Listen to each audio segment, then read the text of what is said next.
ഓം ശ്രീ ഗുരുഭ്യോ നമഃ.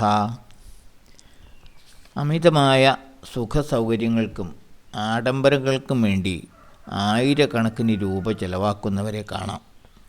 അതേസമയം അയലത്തെ വീട്ടുകാർ ആഹാരത്തിന് വകയില്ലാതെ പട്ടിണി കിടക്കുകയായിരിക്കും.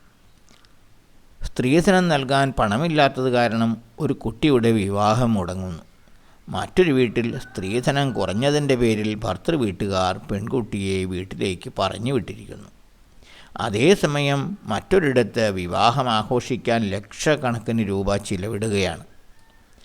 മറ്റുള്ളവർ കഷ്ടത അനുഭവിക്കുമ്പോൾ കഴിവുണ്ടായിട്ടുകൂടി സഹായിക്കുവാൻ കൂട്ടാക്കാത്തവർ ഏറ്റവും വലിയ ദ്രോഹമാണ് ചെയ്യുന്നത്. അവർ ആത്മവഞ്ചനയാണ് ചെയ്യുന്നത്. ആത്മീയ ചിന്തയിലൂടെ മാത്രമേ ഇങ്ങനെയുള്ള സ്വാർത്ഥ മനസ്സിനെ വിശാലമാക്കുവാൻ കഴിയൂ. എല്ലാം ഒരാത്മാവാണ്. എല്ലാവരും ഒരമ്മയുടെ ജഗന്മാതാവിൻ്റെ മക്കളാണ്. നാം എല്ലാം ശ്വസിക്കുന്നത് ഒരേ വായു തന്നെയാണ്.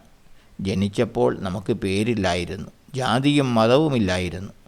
എത്രയോ നാളുകൾക്ക് ശേഷമാണ് അവയെല്ലാം ഉണ്ടായത്. അതിനാൽ അവയുടെ അതിർവരമ്പുകൾ ഉപേക്ഷിച്ച് എല്ലാവരും ഒരമ്മ മക്കളെപ്പോലെ സ്നേഹിക്കുക, വേണ്ട സഹായങ്ങൾ ചെയ്യുക. അതാണ് നമ്മുടെ കർത്തവ്യം. മറ്റുള്ളവരെ സ്നേഹിക്കുകയും സേവിക്കുകയും ചെയ്യുന്നതിലൂടെ മാത്രമേ ജീവിതത്തിൽ യഥാർത്ഥ ആനന്ദം കണ്ടെത്തുവാൻ കഴിയൂ. കഷ്ടപ്പെടുന്നവരെ സഹായിക്കുക എന്നതാണ് യഥാർത്ഥ ഈശ്വര പൂജ. അതിലൂടെ നാം വിശാലതയിലേക്ക് ഉയരും.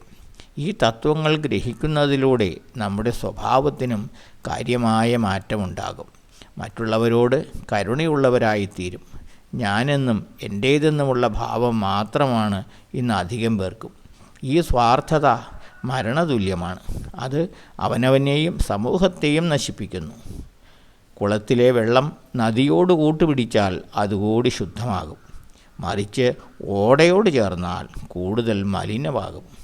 സ്വാർത്ഥ ചിന്തയാണ് ഓട, നിസ്വാർത്ഥ സേവനമാണ് നദി. നമുക്ക് നദിയോട് ചേരാം. അതുമൂലം നമുക്ക് ആനന്ദവും ശാന്തിയും ലഭിക്കുന്നു. ലോകത്തിനും നന്മ ഭവിക്കുന്നു. ഓം ശ്രീ ഗുരുഭ്യോ നമഃ.